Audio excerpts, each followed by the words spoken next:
할렐루야. 오늘도 말씀하시는 주님 안에서 살아갈 힘과 나아갈 길을 찾으시는 우리가 되기를 축복합니다. 6월 19일 목요일, 오늘 우리에게 주시는 하나님의 말씀은 창세기 12장 10절에서 20절입니다. 그 땅에 기근이 들었다. 그 기근이 너무 심해서 아브람은 이집트에서 얼마 동안 몸부쳐서 살려고 그리로 내려갔다. 이집트에 가까이 이르렀을 때에 그의 아내 사레에게 말하였다. 여보, 나는 당신이 얼마나 아리따운 여인인가를 잘 알고 있어. 이집트 사람들이 당신을 보고서 당신이 나의 아내라는 것을 알면 나를 죽이고 당신은 살릴 것이요. 그러니까 당신은 나의 누이라고 하시오. 그렇게 하여야 내가 당신 덕분에 대접을 잘 받고 또 당신 덕분에 이 목숨도 부지할 수 있을 거요. 아브람이 이집트에 이르렀을 때에 이집트 사람들은 아브람의 아내를 보고 매우 아리따운 여인임을 알았다. 바로의 대신들이 그 여인을 보고 나서 바로 앞에서 그 여인을 칭찬하였다. 드디어 그 여인은 바로의 궁전으로 불려 들어갔다. 바로가 그 여인을 보고서 아브람을 잘 대접하여 주었다. 아브람은 양떼나 소떼와 암나귀와 순나귀와 남녀 종과 낙타까지 얻었다. 그러나 주님께서 아브람의 아내 사레의 일로 바로와 그 집안에 무서운 재앙을 내리셨으므로 바로가 아브람을 불러서 꾸짖었다. 어찌하여 너는 나를 이렇게 대하느냐? 저 여인이 너의 아내라고 왜 일찍 말하지 않았느냐? 어찌하여 너는 저 여인이 내 누이라고 해서 나를 속이고 내가 저 여인을 아내로 데려오게 하였느냐? 자, 내 아내가 여기 있다. 데리고 나가거라. 그런 다음에 바로는 그의 신하들에게 명하여 아브람이 모든 재산을 거두어서 그 아내와 함께 나라 밖으로 나가게 하였다.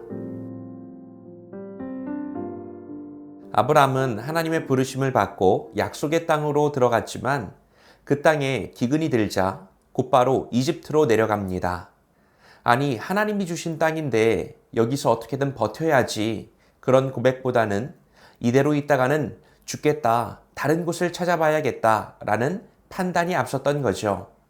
우리는 아브람을 가리켜서 믿음의 조상이라는 별칭을 부르지만 사실 그는 현실 앞에서 신실하지 못한 모습을 자주 보여주었고 하나님의 약속을 따라가기보다는 자신의 이익과 생존을 위해서 쉽게 무너지는 모습을 보여줍니다. 자, 그리고 그는 이집트에 들어가기 직전 더 황당한 선택을 합니다. 자신의 목숨이 위협받을까봐 두려워서 아내 사레를 자신의 누이라고 하자고 제안합니다. 아내를 왜 누이라고 할까요? 그렇게 하면 자신이 안전할 수 있기 때문입니다. 천하의 찌질한 남편의 모습이죠. 사랑보다는 계산이 앞섰고 보호보다는 자기 보존이 우선이었습니다. 사레는 바로의 궁으로 불려갔고 아브람은 사레의 오라버니 자격으로 많은 재산을 얻습니다. 아브람이 얻은 재산은 믿음의 결과가 아니었습니다. 거짓과 두려움의 결과였습니다. 자, 그러나 하나님은 침묵하지 않으셨습니다. 사레를 지키시고 바로의 집에 재앙을 내려서 그 상황을 중단시키십니다. 바로는 아브람을 꾸짖고 결국 아브람은 수치스럽게 이집트를 떠나 나오게 됩니다. 자, 이 장면은요, 아브람의 연약함을 낱낱이 보여주지만 동시에 하나님의 신실하심을 더욱 선명하게 드러내줍니다. 하나님의 약속은 인간의 실패를 넘어서죠. 인간의 계산과 실패 속에서도 하나님은 스스로 자신의 약속을 지키시고 그분의 언약을 이어가십니다. 오늘 말씀을 통해서 우리는 무엇을 깨달을 수 있을까요? 첫째로, 요즘 나는 신뢰하고 있습니까? 계산하고 있습니까? 아브람은 믿음의 사람이었지만 현실 앞에서 철저히 계산적인 사람이었습니다. 기근이 닥치자 그는 고민 없이 하나님의 약속하신 가나안을 떠났고 이집트에 들어가서 자신의 목숨을 부지하기 위해서 급기야 아내 사레에게 누이라고 하라고 말했습니다. 여러분, 이건 단순히 한 사람의 비겁한 선택이 아니라 신앙과 현실 사이에서 우리가 얼마나 쉽게 계산하고 움직이는지를 보여주는 장면입니다. 여러분, 우리도 그럴 때가 있지 않나요? 사역을 하면서 사람을 대하면서 중요한 선택의 기록 가운데 하나님의 뜻을 먼저 묻기보다는 이게 나한테 유리할까? 이게 손해보는 것은 아닐까? 하는 생각부터 앞서는 거예요. 여러분, 신앙인은 당장의 유리함보다 하나님의 뜻과 방법을 선택할 줄 아는 사람이어야 합니다. 당장은 눈앞에 유리해 보이는 것이 있지만 큰 그림에서 보면 반드시 하나님의 뜻을 따르는 것이 더 바르고 멋진 길일 겁니다. 그래서 믿음은 하나님을 확신하는 감정이 아니라 하나님의 뜻을 따르는 선택입니다. 감정이 아니라 선택입니다. 반드시 기억하세요. 믿음은 선택이에요. 하나님이 약속하셨다는 이유 하나로 현실을 넘어서는 선택을 하는 것. 당장은 손해처럼 보여도 말씀을 따라가는 것.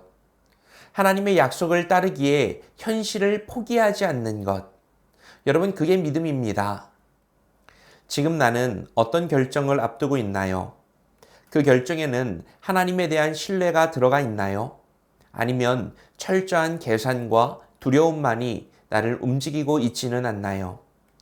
다양한 경우의 수와 그로부터 파생되는 머릿속 계산들을 내려놓고 먼저 하나님의 뜻과 방법부터 구해보는 우리가 되기를 바랍니다. 그때 생각지도 못했던 새로운 길이 우리들의 삶 가운데 열리게 될 것이라 확신합니다. 둘째로, 나는 누군가를 지키고 있습니까? 이용하고 있습니까? 아브람은 자신을 지키기 위해서 아내 사레를 내세웠습니다. 그게 하나님의 사람, 믿음의 조상이라 불렸던 사람이 보여준 찌질한 행동이었습니다. 결국 사레는 이집트 왕 바로의 궁으로 끌려갔고요. 아브람은 그녀 덕분에 많은 재산을 얻게 됩니다. 여러분, 하지만 이 장면은 철저하게 사랑 없는 선택이었죠. 믿음의 삶은 언제나 다른 사람을 어떻게 대하는가에서 드러납니다. 진짜 믿음은 관계를 보호하려고 애쓰고, 진짜 사랑은 상대를 수단이 아니라 존재 그 자체로 존중합니다. 나는 관계 속에서 사례처럼 누군가를 내 입지를 위해 또는 내 체면을 위해 또는 내 불안을 감추기 위해 이용하고 있지는 않은가요? 믿음은 관계 안에서 검증되고 사랑은 상대를 어떻게 대하느냐로 드러납니다. 아브람은 사례를 수단으로 삼는 그 순간 신뢰를 잃어버렸습니다. 그러나 그럼에도 불구하고 하나님은 그 실패를 통해서 다시 믿음을 가르치시고 아브람과 사라의 관계를 다시 붙드셨습니다. 그러므로 이 질문은 단순히 내가 잘했는가 잘못했는가 이것을 묻는 것이 아닙니다. 오늘 나는 누군가의 존재를 이용하고 있는가 아니면 보호하고 있는가? 그리고 그 선택 안에서 하나님을 향한 믿음과 사랑이 깃들어 있는가? 이것을 묻는 것입니다. 관계 앞에서 우리는 늘 갈림길에 섭니다. 사람을 통해서 나를 살릴 것인가? 아니면 나를 내려놓고 사람을 지켜낼 것인가? 믿음은 바로 그 순간 내가 누구를 신뢰하며 누구를 위해 살아가는지를 증명하게 됩니다.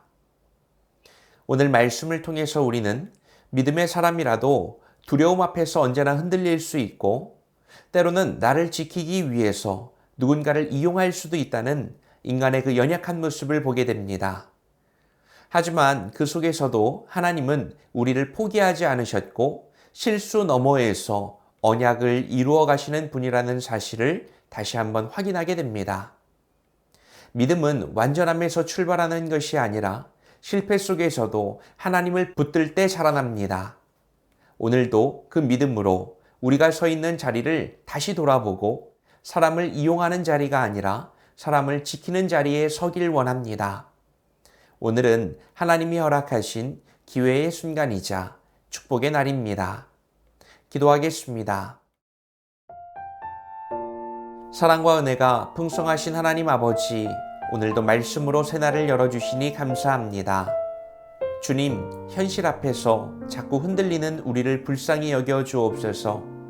나를 지키기 위해 누군가를 외면하거나 앞세우지 않게 하옵소서. 두려움 대신 신뢰를 선택하고 개선 대신 순종으로 걸어가게 인도하옵소서. 실수했어도 다시 일으켜 세우시는 주님을 바라보며 오늘도 그 손 붙들고 따라 나서는 우리가 되게 하옵소서. 예수님의 이름으로 기도합니다. 아멘.